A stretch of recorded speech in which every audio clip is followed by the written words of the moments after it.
Coming down to get the 1 to go signal here, so one more pace lap before they go green. Conditions, hot.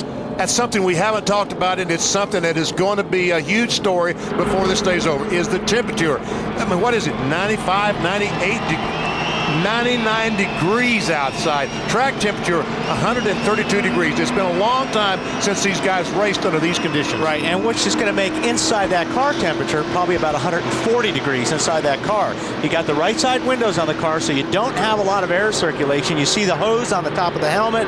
That's what some guys use. It's called a cool helmet, and it does cool the air down a little bit, but it is hot. Yesterday you did 300 miles in this kind of heat. How did you fare?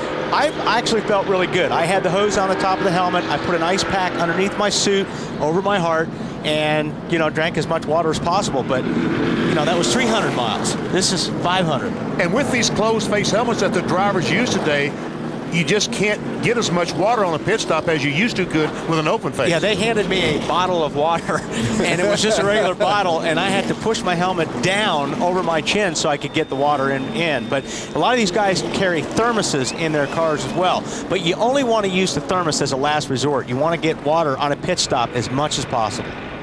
See, $6 million in change on the line tonight. 250 laps around this 2-mile track. And a big number there, that number that says pit window. That's the amount of distance they can go on fuel. And at this racetrack and its sister track in Michigan, that always seems to factor in somewhere near the end. Another problem, as the sun starts to set, as the cars go in turn 3, they're driving into a setting sun. And just like that, that's what you'll see. Nothing. And I noticed a couple of those guys we went to on the in-car camera had light visors. They didn't have tinted visors, and it's going to be twice as bad for those guys. There's Dale Jarrett. He's got a clear visor, but he's got sunglasses on. Right. So that how he's fit. But normally guys will wear smoked, like Dale Jr., or even a darker visor on a race like this. We'll see how it plays out as the sun begins to set in the west. Before some 100,000 here at the California Speedway. Massive crowd in the grandstands, the infield packed as well, and the green flag is out, and we're underway.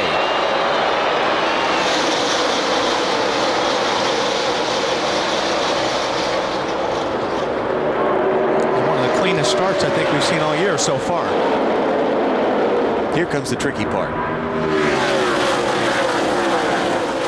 Whoa! Wow! Hurd was up in Never Land. Hurd in the 97 car. How about a little 3 wide on lap 1? Casey Kane in the 9, Jeff Gordon in the 24.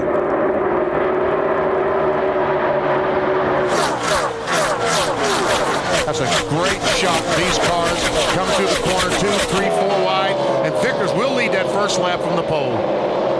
And this is a great racetrack to race on that you can do that. Very similar to Michigan. There's a lot of racer room out there. Very smooth. It's a fun place to drive a race car. It's Vickers leading. Mayfield is second. Bill Elliott is third. The race for fourth, Kurt Busch and Dale Jarrett coming at you side by side. I'm sorry, that's Kurt Busch and Casey Mears. Mears in the 41, Kurt Busch in the 97. I talked to Jimmy Finning, the crew chief on this 97 car this morning, and he was really, really concerned about what's going to happen today. And felt like that they haven't been as good last few races as they've needed to be to win today. So Busch takes the 4th spot, pushing Casey Mears back to 5th. He'll be challenged there by Jeff Gordon. When you see all that paper flying around, as hot as it is, it doesn't take much on the grill of these race cars to send that water temperature soaring. Yeah, we started off with a little bit too much yesterday, BP. Our water was 260. So you're right, the openings on the front of these cars, it really looks like there may be even some paper on the front of the 24 car already. But it's not going to take much to get very high water temperatures. That also means your oil temperature goes up. That's trash right there on the grill already. And Biffle goes on the inside of the 24 car, takes that spot away. And here comes Casey Kane now to challenge Jeff Gordon. It's Kane in the 9, Biffle to 6th, Kane to 7th, and Jeff Gordon sliding back to 8th spot for now. And I think early is a good time to run that outside lane. As the tires get hot and the fuel burns off these cars, it's going to be difficult to run that high line. The cars are going to get really tight. They're not going to want to turn.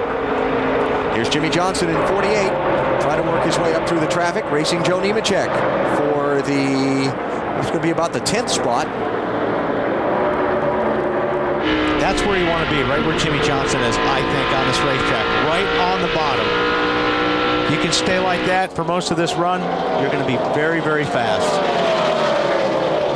Now Elliott Sadler up to challenge Nemechek. Sadler in the 38. The 7th place driver in the championship, only 127 points ahead of 11, which means he can't have a bad night. How about Jimmy Johnson, Bill? Well, made a lot of changes yesterday, and I talked to Chad Knaus this morning, Jimmy's crew chief. He said he wasn't really sure what to expect. They were going to have to wait and see how it unfolded, basically holding his breath for the first 10 laps. But they did get some information from Busch Happy Hour, which was held later in the day, and they think that could help them. Build a lot of adjustability into this car for Jimmy. And Bill, when you talk to crew chiefs down there this morning, that's exactly what the same song they all gave you. They really don't know what's going to happen today because of the temperature, the change from daylight to what happened. Who was that? Was that Mears? Yeah, I think it was Casey in the 41, yeah. Woo, he was sliding all over the place. You couldn't see it because you were in a race car yesterday, but he did that all day in the NASCAR Busch Series race yesterday. We saw his car wiggle and wobble, and I can't believe he saved it as many times as he did. Bill? 41 very loose. Casey's saying that 41 car is very loose. He's also got a piece of paper on the grill. The car is overheating. He's trying to get close to somebody to get the air to blow that paper off. Yeah, you see it right there on the bottom. And if you can get right behind somebody's bumper, the air coming off the other car sometimes will clean your grill. And I could not believe, when I walked through the garage this morning, I could not believe what little opening they had in the grill for air to go through and cool the water. It's such a balance. You don't know what to do. You know what you should do, but the more tape you run, the more downforce you have on the front of the car, which is really important on a racetrack like this. But like I said, BP, if you get too much on there and the water goes up, you'll blow your engine.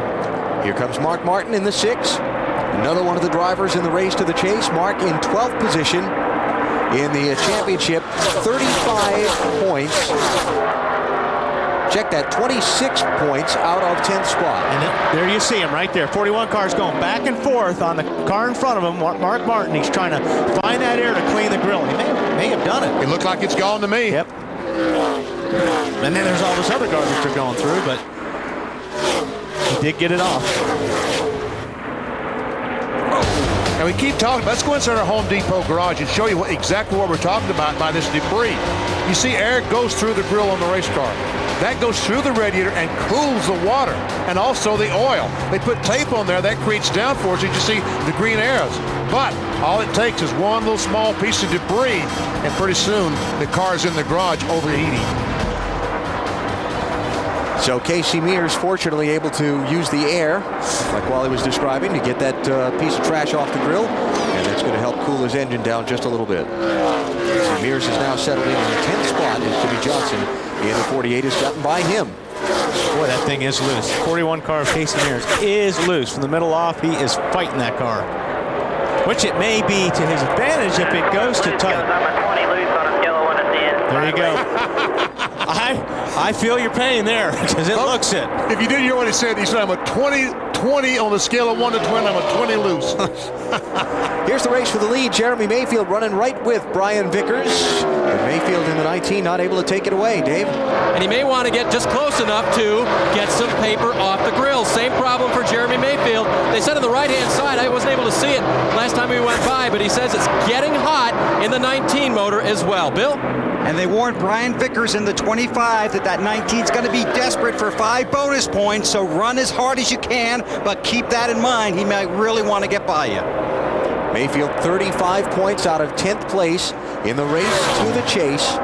And he's going to get those 5 bonus points here. If you're new to NASCAR, every time you lead during the race, if you lead a lap, you collect 5 bonus points. That's not the leader of every lap. That's if you lead at any time during the race, you get 5 bonus points. If you lead the most laps in a race, you get another 5 bonus points. It's to encourage guys to charge to the front and get out there and lead.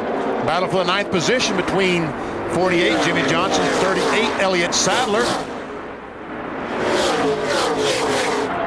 Elliott Sadler talked about not wanting to go to the Richmond race next Saturday night, having to have a good finish to clinch his spot in this chase for the Nextel Cup. He said, we're going to pull out all the stops here. We're going to lay it all on the table. We're going to try and do everything we can to lock our spot up in this race. Because they want the pressure off That's now. right.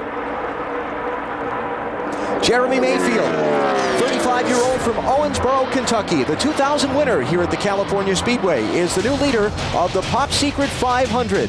Mayfield driving for Ray Evernham, trying to clinch his spot in the chase for the Nextel Cup.